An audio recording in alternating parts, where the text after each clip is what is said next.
नमस्कार, मैं हूं शिरीष मिश्रा। छत्तीसगढ़ की बात में आप सभी का स्वागत है। छत्तीसगढ़ बीजेपी की बड़ी बैठक रविवार को होने जा रही है, जिसमें बीते 3 महीने में संगठन में किए गए कार्यों की समीक्षा होगी। साथ ही आगामी 3 महीने की कार्ययोजना भी सुनिश्चित की जाएगी।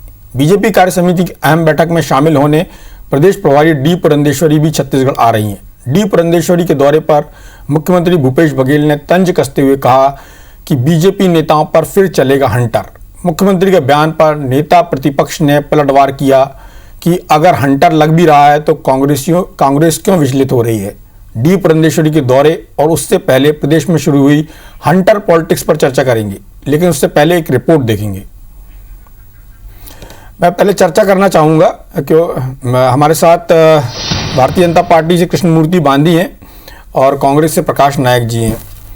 नमस्कार। प्रकाश जी, जिस तरह से आपकी पार्टी के और प्रदेश के मुख्यमंत्री उनने साफ तौर पर कहा है कि पुरंदेश्वरी जी का हंटर बीजेपी नेताओं पर फिर से चलेगा।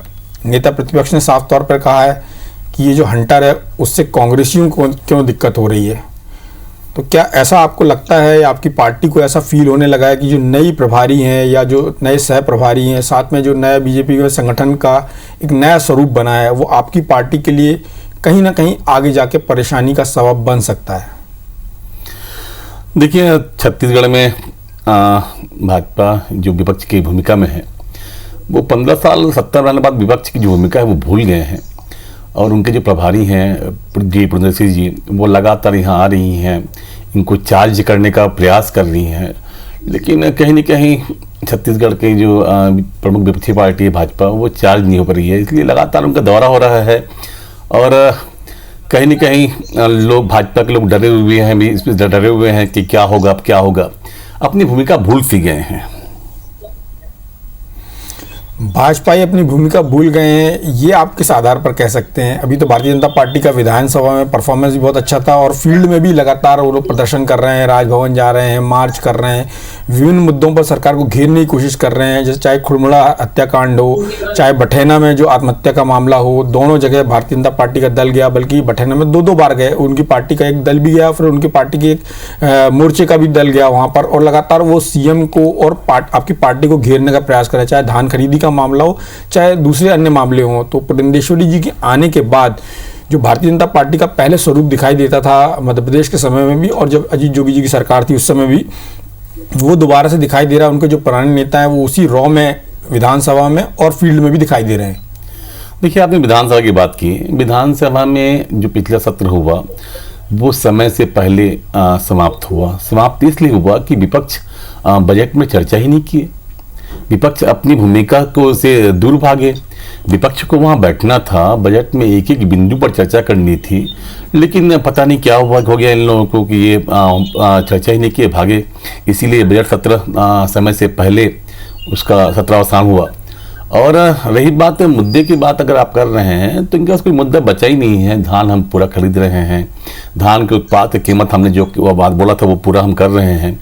यहाँ किसान, छत्तीसगढ़ में किसान खुश हैं, मजदूर खुश हैं, छोटे व्यापारी खुश हैं। यहाँ की व्यापार आबाद है। पिछले दीपावली में आप देखे होंगे कि पूरा देश का व्यापार जगत अंधेरे में डूबा था।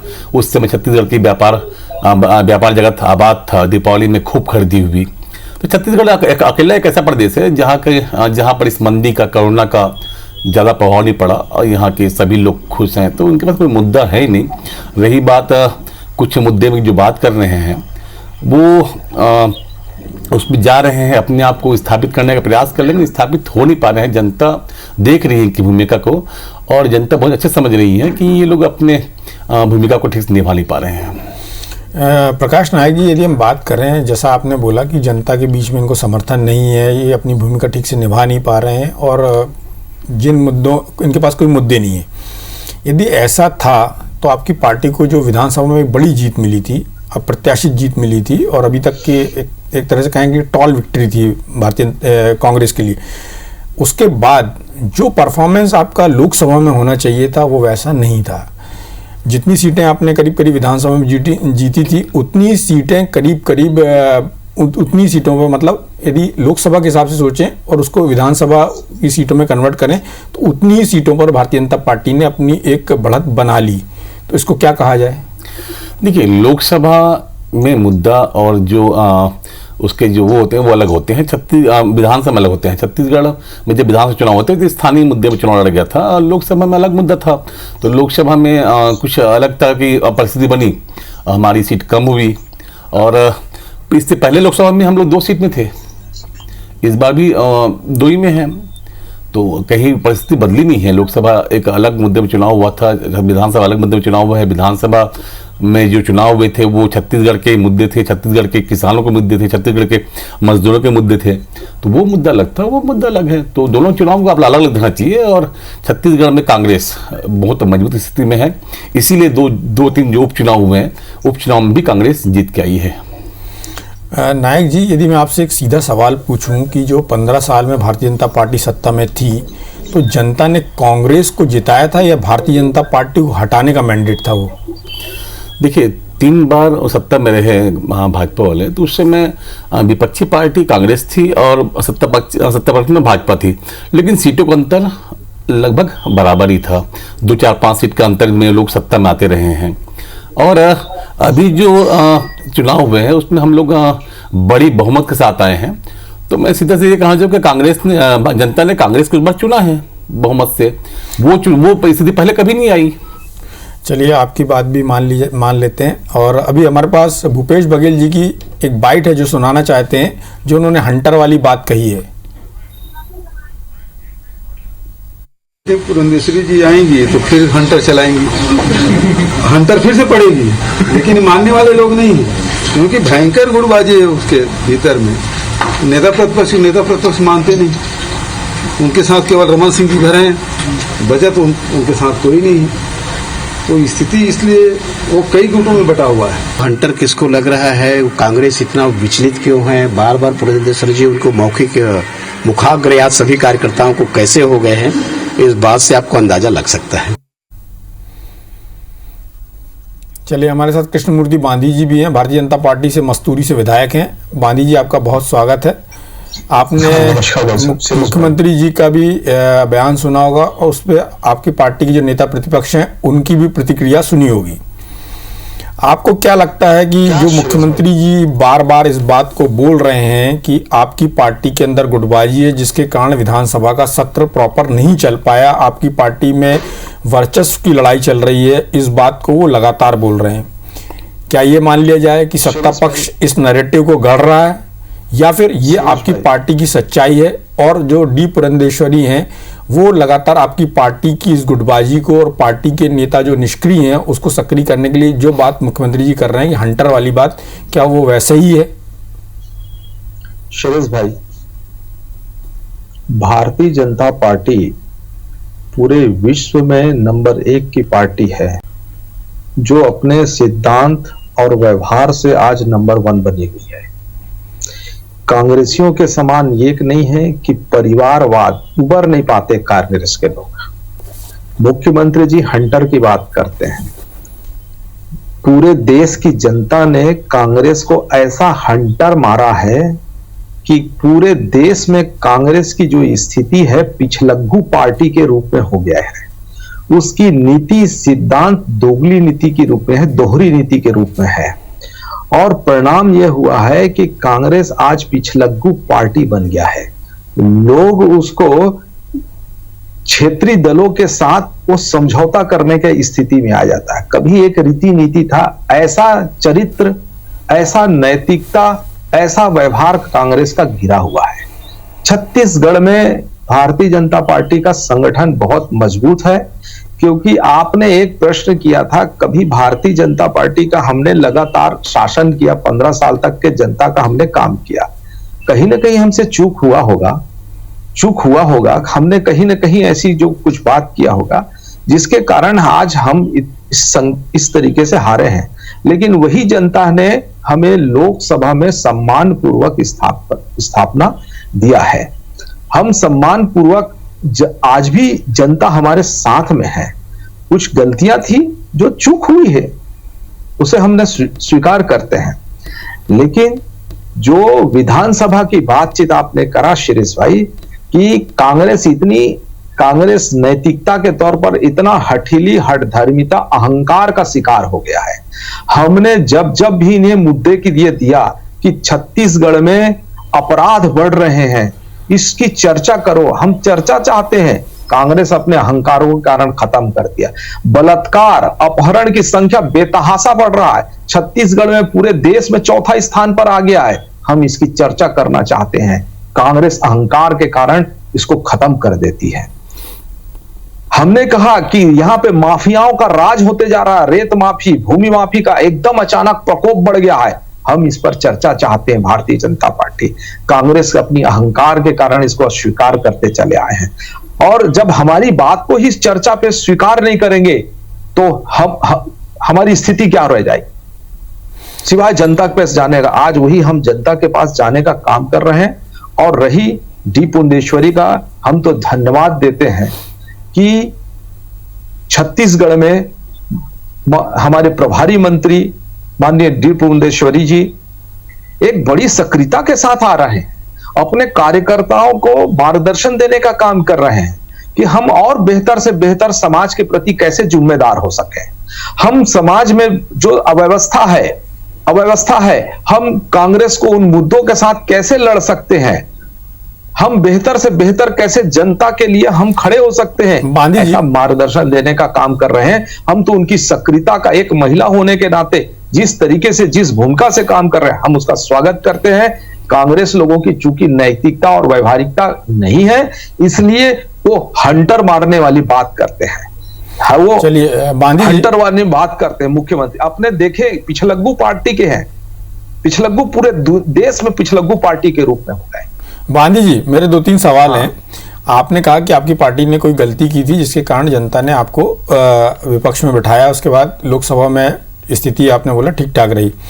लेकिन छत्तीसगढ़ का जो ट्रेंड रहा है, जब भी कोई पार्टी जीतती रही है तो उसकी 50 के आसपास सीटें रही हैं और हारने वाली पार्टी 38, 35 इसके आसपास रही है। इतना क्या अंतर हो गया? आपकी पार्टी ने ऐसा क्या काम किया भाई जिसके कारण, सुनिए मेरी बात सुनिए।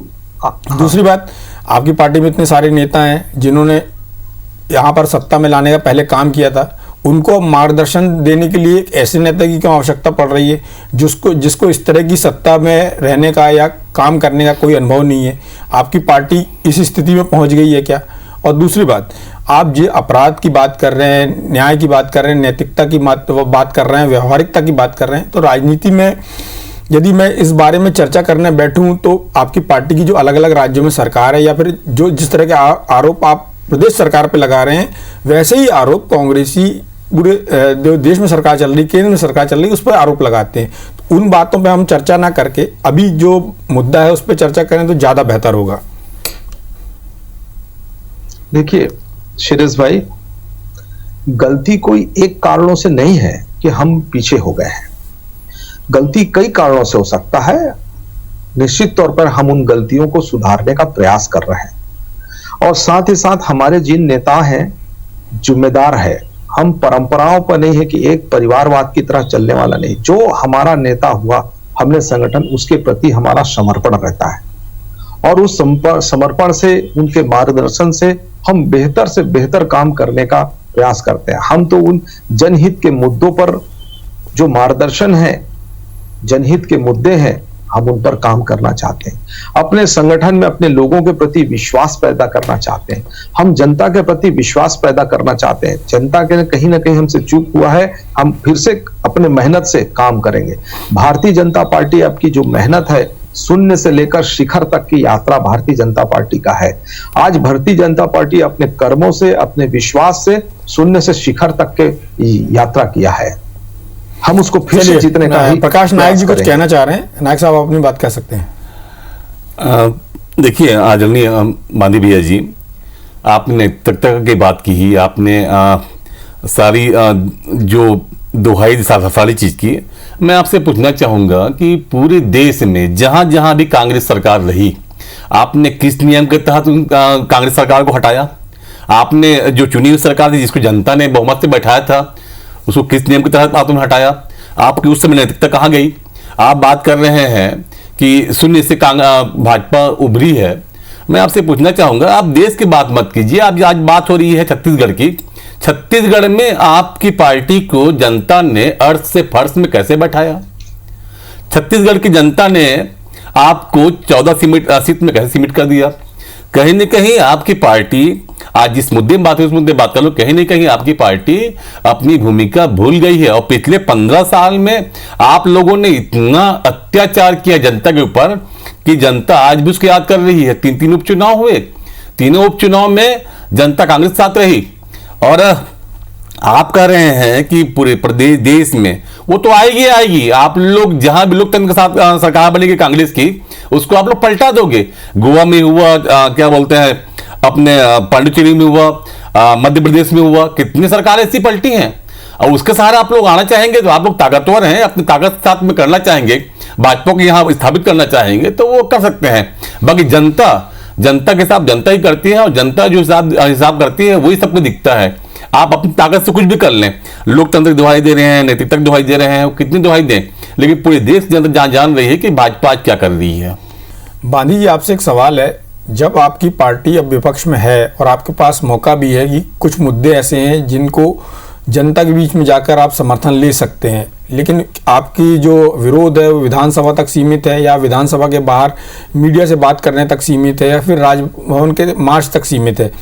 आपकी पार्टी पिछले 2.5 साल में कोई बड़ा जन आंदोलन सरकार के खिलाफ नहीं उठा पाई है। इसका मतलब जो बात प्रकाश नायक जी कह रहे हैं कि ऐसे कोई मुद्दे नहीं है, ऐसी कोई समस्या नहीं है जिससे जनता परेशान है, जनता आपके साथ एसोसिएट नहीं हो रही है।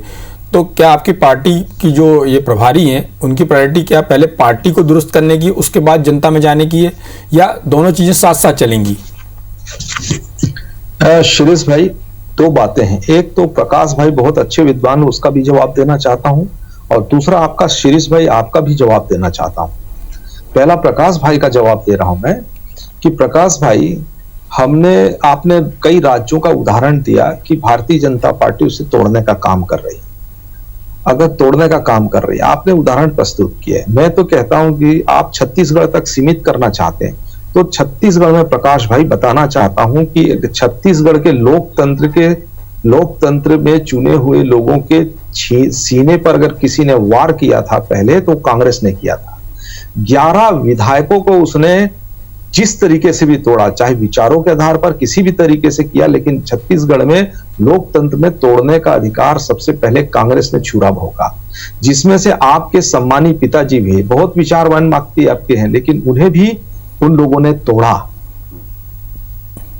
इस तरीके से लोकतंत्र की हत्या का उदाहरण तो इन्हीं से चालू होते हैं, इन्हीं के साम्राज्य से शुरू होता है। हम तो केवल अर्श से फर्श की बातचीत कर रहे हैं। हमने फर्श से अर्श तक की यात्रा, संघर्ष किया, लोगों में विश्वास जीतने का काम किया, वो हमने काम किया। और रही भाई शिरीष भाई आंदोलन करने की बात का, हमने गांव प्रत्येक मंडलों में हमने काम, मुद्दों के साथ प्रत्येक मंडलों में, प्रत्येक विधानसभा में हमने सरकार के जो कुरीतियां हैं, सरकार के अहंकार है, सरकार की जो अव्यवस्था है, हम इन मुद्दों को लेकर के विधानसभा वार हमने प्रदर्शन किया, जिले स्तर वार हमने प्रदर्शन किया, प्रदेश स्तर पर हमने प्रदर्शन किया। महिलाओं पर होने वाले अत्याचारों को भारतीय जनता पार्टी का प्रदेश महिला मोर्चा ने भी पूरे जिला स्तर पर कार्यक्रम को हमने तय किया। अब तो हमने सरकार कांग्रेस को हमने मौका दिया। कांग्रेस की सत्ता, उनके हनीमून के टाइम निकल गए, उनके अब अच्छे टाइम, उनके कर्मों का हिसाब लेने बैठेंगे। हमने हिसाब पूछा था इनसे कि आपने जनता से, 1 मिनट सीरियस भाई, जनता से कितना आपने वादा किया था अपने घोषणा पत्र में, किन बातों को सौगंध खा करके कांग्रेस के लोगों ने अपने घोषणा पत्र में किया। हमने प्रश्न विधानसभा में पूछा, 14 बातें ही उसमें किया, लेकिन किसको पूरा किया ये नहीं बता पाते। मुख्यमंत्री जी इस बात अपनी बात नहीं रख पाते। बांधी जी, हाँ, एक सवाल और था, जो आपकी नई प्रभारी आई हैं और लगातार जो दौरे कर रही हैं, क्या आपको लगता है कि आपकी पार्टी का जो नेतृत्व है, वर्तमान नेतृत्व है, जिसमें जो भी नेता हैं, चाहे वो पूर्व मुख्यमंत्री हों, चाहे पूर्व मंत्री हों, चाहे पूर्व विधानसभा अध्यक्ष हों, जो अब नेता प्रतिपक्ष हैं, आप भी मंत्री रहे हैं, और ऐसे बहुत सारे तमाम सारे नेता हैं, और कांग्रेस की जो लीडरशिप एक दिखाई देती है वो एक यूथफुल लीडरशिप दिखाई देती है, तो क्या आपकी पार्टी की लीडरशिप कांग्रेस की इस लीडरशिप को पार पा पाएगी इस एनर्जी के साथ, या जो एक तजुर्बा और होश वाली बात है, कि जोश वाली बात है? तो जब आपकी पार्टी ने 2003 में संघर्ष किया था तो आपकी पार्टी में नए लोगों को आगे बढ़ाया गया था, उसके कारण आपकी पार्टी सत्ता में आई। अभी स्थिति कमोवेश ऐसी है कि कांग्रेस में ज़्यादा यूथफुलनेस है, आपकी पार्टी उस दृष्टि से पीछे दिखाई देती है। तो क्या आपकी पार्टी की नई प्रभारी हैं वो साथ साथ कांग्रेस के विरोध के साथ पार्टी का एक नया नेतृत्व भी तैयार करना चाहती है, नई लीडरशिप को सामने लाना चाहती हैं? शिरीष भाई, भारतीय जनता पार्टी में संघर्ष, परिश्रम और जनहित के मुद्दों पर सदैव लड़ते हुए इस ऊंचाई पर पहुंचे हैं। परिणाम यह हो कि हमारी जो यूथ है, हमारे जो लोग हैं, उनके प्रयासों से और जनता के विश्वास से हम 15 साल तक के रहे। गलतियां हुई, मैंने जिसका उल्लेख किया आपसे कहीं न कहीं कारणों पे, लेकिन वही जनता है हमें लोकसभा में विश्वास दिया, इसका यही परिणाम है। हम संगठन का एक सतत चेहरे तो बदले ना गांधी जी, आपने चेहरे तो बदले ना, पूरे चेहरे बदले ना, अब आपने नए लोगों को मौका दिया ना, तभी तो जनता ने आपका साथ दिया। इसीलिए तो मैं बोल रहा हूं, अभी थोड़ा सीरियस में सुन लीजिएगा जी। इसीलिए तो कह रहे हैं संगठन एक सतत प्रक्रिया है, सतत प्रक्रिया चलता है, ये शुरू से चलते चला रहा और भविष्य में भी चलता रहेगा। संगठन की क्रियाशीलता, संगठन का संचार, संगठन का संवाद, संगठन का संपर्क पूरे जनता को ध्यान में रख करके करते रहना, ये सदैव प्रक्रिया में रहेगा। इसको कोई, आज हम तो ये धन्यवाद देते हैं पुंडेश्वरी जी को कि वो इतनी सक्रियता के साथ छत्तीसगढ़ के संगठन को और भी मजबूत करने में और भी मार्गदर्शन देने में वो प्रयास कर रहे हैं। हम उसको तो धन्यवाद देते हैं कि छत्तीसगढ़ की जनता को, छत्तीसगढ़ गांधी जी, मेरा कार्यक्रम समाप्त करने का समय हो गया है, मुझे प्रकाश नायक जी का भी वर्जन लेना है। देखिए, मेरा दो ही सवाल है, दो विषय में बात करूंगा मैं। पहला तो हमारे संक्षिप्त में रखेंगे। संक्षिप्त में पहला, हमारा कार्यकाल अभी 2.5 साल बाकी है, हमने 36 बिंदु पर वादा किया है, 14 हमने पूरा किया है, जवाब में आया है हमारे। इनके 15 साल के कार्यकाल में कितने वादे किए थे, कितने पूरे हुए, पहली बात। दूसरी बात है, योगी सरकार समय जो गलती हुई थी, क्या वो जायज थी? अगर जायज थी तो तभी उसका प्रवृत्ति कर रहे हैं पूरे देश में। बस दो चीजें जवाब दे दें बहुत जल्दी से। गांधी जी, शॉर्ट में चाहूंगा आंसर।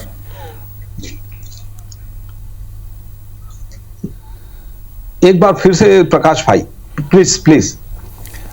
हमारी कार्यकाल 2.5 साल हुआ है, 14 वादे पूरे हुए हैं 36 में, और आपके कार्यकाल में कितने वादे किए आप लोगों ने धान के बारे में, मजदूर के बारे में, वो कहां पूरे हुए 15 साल में? हमारी सरकार, हमारा टाइम बाकी है अभी। दूसरा सवाल, आपने कहा कि इनके कार्यकाल, प्रकाश जी समझ गया, अब उसे जवाब देने दे। देखिए, भारतीय जनता पार्टी के विरोध में कांग्रेसियों ने जनता के साथ जा करके, हर एक कर्मचारियों के साथ, पंचायत कर्मियों के साथ बैठ करके चाय पिया और उसे विश्वास दिलाया। आपने रोजगार सहायक साथ, मितानों के साथ, पुलिस वालों के साथ, पटवारियों के साथ में बैठ करके आपने लोगों को विश्वास दिलाया है कि हम हट करके काम करेंगे और हमारी गांधी जी, मेरे पास समय की कमी है। गांधी जी, मेरे पास समय की कमी है, सिर्फ उनके सवाल का जवाब दे दीजिए, आपकी पार्टी ने कितने वादे पूरे किए थे? कि आपने जनता को विश्वास दिलाया था, हमने विश्वास दिलाया था, उसके साथ आपने धोखा किया। हमने 15 साल तक के हमने हमेशा नए नए काम किए। आज चलिए, अच्छी बात है, आपकी पार्टी ने नए नए काम किए थे तो भी पार्टी को एक नया मुकाम मिला, और उम्मीद करता हूं कि जो हंटर वाली पॉलिटिक्स है उसका फायदा किसको मिलता है, भारतीय जनता पार्टी को मिलता है या कांग्रेस के लिए परेशानी बढ़ाता है, ये तो समय बताएगा। इस चर्चा में भाग लेने के लिए आप दोनों का बहुत बहुत धन्यवाद। नमस्कार।